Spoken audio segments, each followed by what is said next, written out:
In Russia today, military production is sacred. Russia's main tank factory showing off its latest shipment and a choreographed glimpse into the strain of wartime production. Output here has more than tripled over the last year, according to Russia's Prime Minister. What we have seen is that military spending has been much higher than was actually planned for this year. And it looks like that the spending that was planned for this year is already exhausted now that we are halfway through the year. The Russian budget had earmarked roughly $50 billion for defense. A budget document seen this month by Reuters suggests Russia has now more than doubled that estimate. Experts say it could be even higher. It looks as though, expressed as a percentage of GDP, it could be anywhere between 8 and 10% of GDP. So if we think as a proportion of GDP, it could have almost tripled. Are you surprised in any way by this? No, is the honest answer. President Putin was very clear. There are, he said last December, no limits to military funding.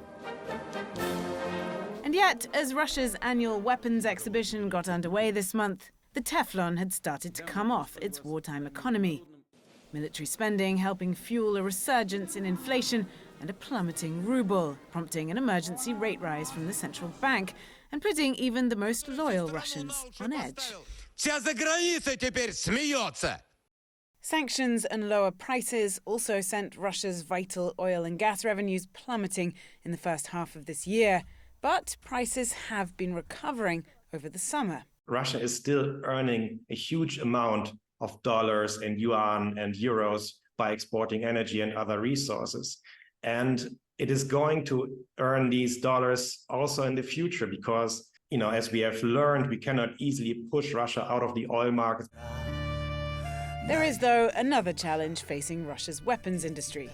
Do you like playing basketball? Asks this recruitment video for the Kazan helicopter plant. The CEO of its parent company recently told Putin they need to fill 23,000 jobs this year. Wages are already up 17%.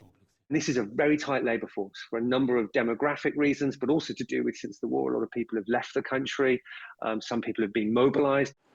Sanctions have also disrupted supplies of high-tech components for weapons, experts say, raising costs even further.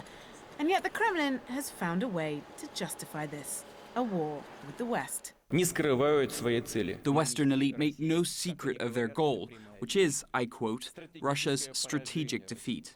So the Russian population have been presented with that view, so they've been prepped, they've been prepared and shaped to expect that they're maybe going to have to spend more money, to take more of a hit on living standards, to fight against such a powerful adversary.